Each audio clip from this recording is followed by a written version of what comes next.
Okay, so in this video I'm going to show you how to help your students sign in to Google Chrome. Again, signing into Chrome is the way to get the most features out of Chrome, but also it means that if you're signed into Chrome, any extensions that you and your students install will travel with you, so that's really important. So we're just going to start here by logging into, or excuse me, opening up Google Chrome, and once I do, you'll notice that right up here at the top, there's a little kind of silhouette of a person. And at a glance, what that tells me is that at the moment, Chrome doesn't know who I am. And one of the things that I want to stress to you is that even if I went right now and I went to the Malone Google Drive and I signed in to Google Drive, that's not going to change. Signing into Google inside the browser is not the same thing as signing into Chrome. Chrome would still, and if I click on this, you'll see Chrome does not know who I am. So even if I went to Google and signed in, this is still going to say generic you, okay? So what we want to do instead is sign into Chrome, and we're going to do that by doing what I just did, which was we click on that little person, it pops up this window, and you can see the blue button that says sign into Chrome. And when I click on that, it opens up this window, and it's going to ask me to go ahead and put in my login, my email. And then assuming I type it correctly, it will ask me to put in my password. Now, once I do this, it asks me if we want to link data, and this is really important. Make sure you and your students click the button that says link data. Sometimes the button might be in a different place, so it doesn't, don't get used to always just clicking over here in the corner. Make sure you're looking for the button that says link data. Now, once I do that, a couple things happen. First of all, my picture from my account pops up, says you're signed in. I can click OK, got it. You'll notice that up here, it's not the kind of generic person anymore. Now my account name is showing up, so that's telling me that I'm logged in. But the other thing that's happening as I'm sitting here talking is you'll notice it's picked up my bookmarks, my toolbar. It's starting to bring in the extensions that I have installed, which there are a lot of them, so it's going to take a little bit of time for those extensions to all load.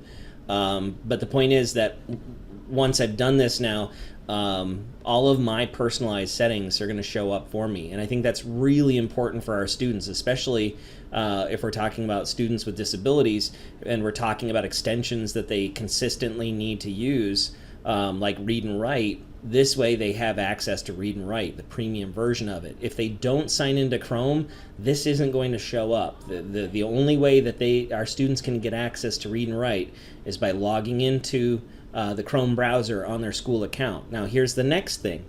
That's true anywhere in the world that you can open up a Chrome browser and sign in. You then have access to all of these extensions, including the ones that our district pays for, like Read and Write. So if your students have computers at home and they want to continue work at home, by logging into Chrome at home like we just did, they'll get access to those extensions that the district pays for.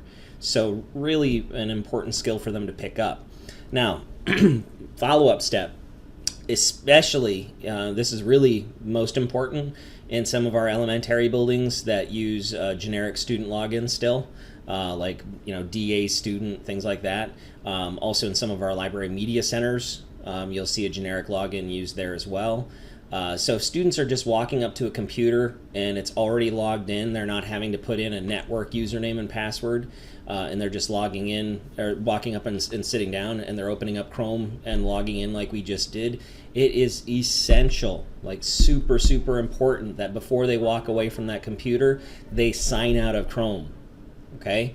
Because if they don't, if they just come up here and they hit the X, then the next time somebody walks up and sits down in that computer and opens up Chrome, there's a really good possibility that they're already going to be logged into that student's Google Drive account, and we don't want that.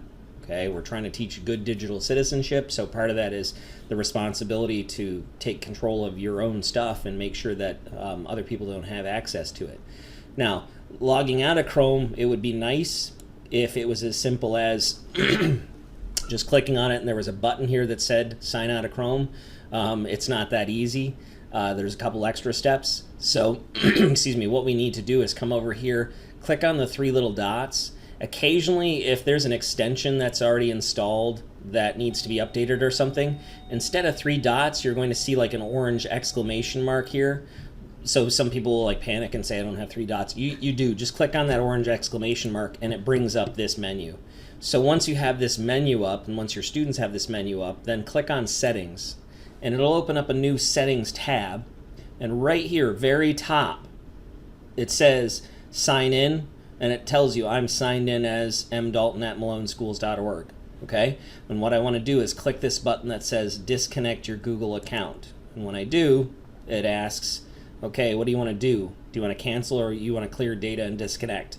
And every time I do this with a class of kids or with adults, there's always somebody who's panicked and thinking like this is saying that it's going to like erase my Google Drive or something. No, it just means that it's going to clear the memory of you from this computer and from this Chrome browser. So it's not going to remember your settings anymore. So go ahead and click Clear Data and Disconnect, and you'll see what's going to happen.